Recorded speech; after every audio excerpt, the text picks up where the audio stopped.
श्री शिवाय नमस्तुभ्य मित्रों, जय महाकाल, हर हर महादेव। तो मित्रों, कैसे हैं आप सब?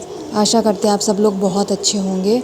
मित्रों, हम सबको पता है कि 5 सितंबर को शुक्रवार प्रदोष का बहुत ही प्यारा सा दिन है। आज के दिन हम सभी लोग अपनी इच्छा, अपनी मनोकामनाओं को पूर्ण करने के लिए एक कनेर का पुष्प लेंगे, जिसे महादेव जी के शिवलिंग पर अलग अलग 5 स्थानों पर समर्पित करेंगे, जिससे आपकी इच्छा मनोकामना बहुत जल्दी पूर्ण होगी। तो इन सब को जानने के लिए आप मेरे साथ वीडियो में लास्ट तक बने रहिएगा और एक एक करके हम तीनों उपायों को समझने का प्रयास करेंगे। ठीक है मित्रों? तो सबसे पहले ही उपाय की बात करते हैं कि आखिर हम अपनी इच्छा मनोकामना पूर्ति के लिए उस कनेर के एक पुष्प को कहाँ कहाँ पर और किस क्रम में समर्पित करने वाले हैं। स्क्रीन पे आपको पीला कनेर दिख ही रहा है। वैसे मित्रों, आप सभी लोग जानते हैं कि जो कनेर होता है वो 3 कलर का होता है, एक सफ़ेद, गुलाबी और पीला।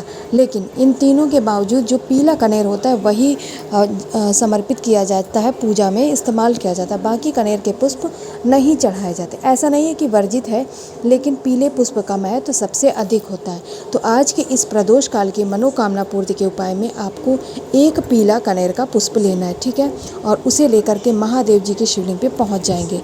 यहाँ पर आप महादेव जी के शिवलिंग के अतिरिक्त महादेव जी का त्रिशूल और उनकी शिवलिंग के ऊपर जो मटका होता है, जिससे बूंद बूंद करके जल टपकता है, जिस पर महादेव जी की 5 पुत्रियां निवास करती हैं, आपको उन सभी स्थानों पे पुष्प को समर्पित करना। ठीक है?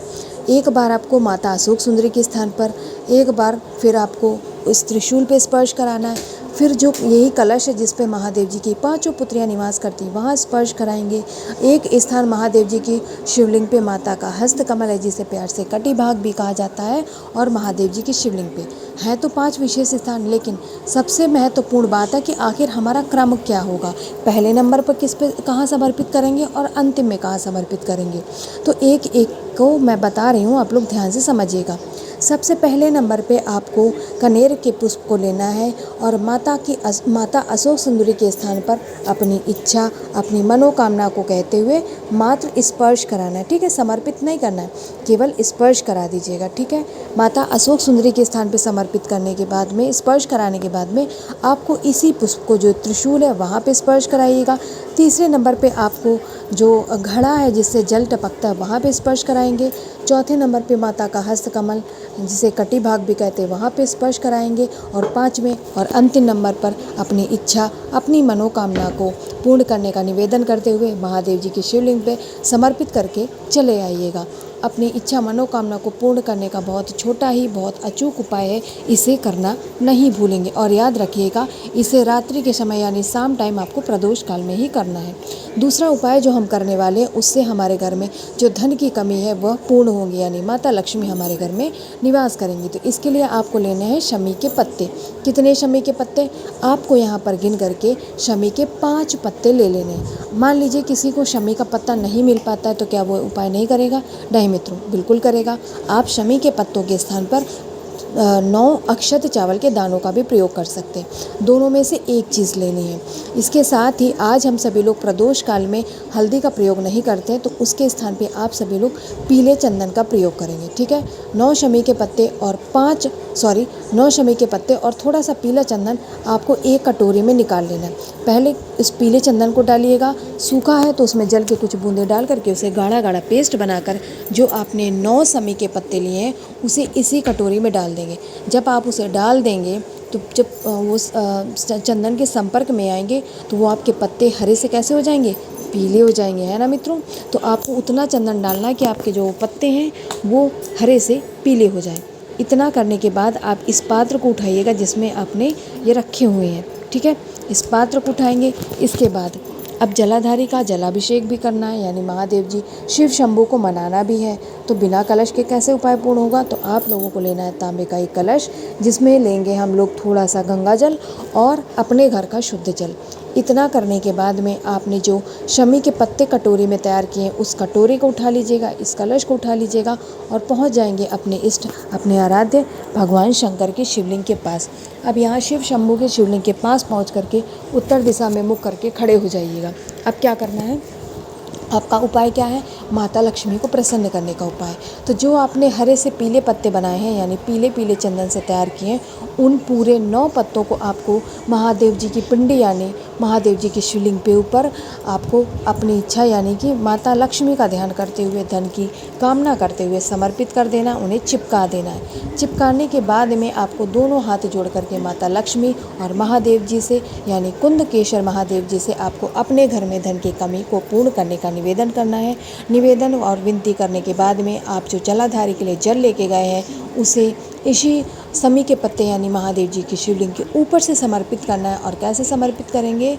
महादेव जी का प्रिय मंत्र बोल करके यानी श्री शिवाय नमस्तुभ्यं मंत्र का जाप करते हुए आप महादेव जी की शिवलिंग के ऊपर उस कलश के जल को समर्पित कर देंगे। जब आप जल समर्पित करेंगे तो धीरे धीरे समर्पित करिएगा। एकदम से अगर आपने पूरा जल समर्पित कर दिया तो सारे समय के पत्ते महादेव जी की शिवलिंग से छूट करके सारे नीचे गिर जाएंगे। इसलिए जल थोड़ा धीरे से समर्पित करिएगा, जिससे आपका उपाय भी पूर्ण हो जाए और थोड़ी देर महादेव जी की शिवलिंग पर वो समय के पत्ते भी समर्पित रहें।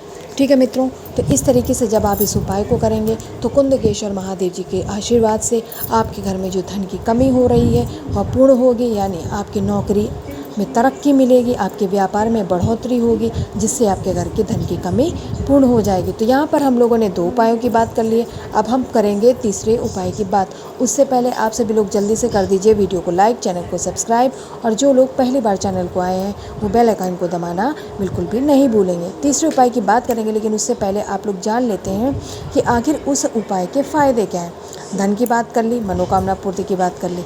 अब एक विशेष जो उपाय होता है, हमारे घर में रोग बीमारियां बहुत होती हैं, यानी डॉक्टर के यहाँ एक ना एक व्यक्ति को जाते ही रहना होता है। यानी आपके घर में आपका जो धन है वो भी रोग के कारण ही बहुत ज़्यादा व्यर्थ में बर्बाद हो रहा है। आपको क्या करना है?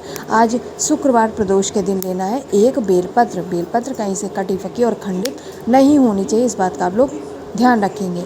इसके बाद में हमें लेना है काला तिल। काला तिल कितना लेंगे? 1 चुटकी। 1 बेलपत्र और 1 चुटकी काला तिल लेंगे। इसके बाद में आप सभी लोगों को लेना है जलाभिषेक करने के लिए गंगा जल। ठीक है, तांबे का कलश लीजिएगा, उसमें रोग मुक्ति का उपाय है, बीमारियों को दूर भगाने का उपाय है, तो गंगा जल तो ज़रूर लेंगे। और जल और गंगा जल दोनों लेकर के, बाकी सारी चीज़ें लेकर के हम पहुंच जाएंगे कहाँ? भोले बाबा यानी भोलेनाथ की शिवलिंग के पास। यहाँ पहुंच करके उत्तर दिशा में मुख करके खड़े हो जाना। अब हमें क्या करना है? रोग मुक्ति का उपाय है। ठीक है मित्रों, तो जो आपने एक बेलपत्र ली है, उस एक बेलपत्र को सबसे पहले कुंदकेश्वर महादेव जी के नाम से महादेव जी की शिवलिंग पे माता अशोक सुंदरी के स्थान पे समर्पित कर दीजिएगा। अब हमें क्या करना है? रोग मुक्ति करना है। ठीक है, तो जिस व्यक्ति के लिए आप उपाय कर रहे हैं उस व्यक्ति का नाम और गोत्र का नाम बोल करके आपको इस शमी के पत्ते पर आपको 1 चुटकी काला तिल समर्पित करना है। ठीक है, उस 1 चुटकी काले तिल को आपको इसी बेलपत्र के बड़े वाले पत्ते के ऊपर समर्पित करना है। इससे क्या होगा?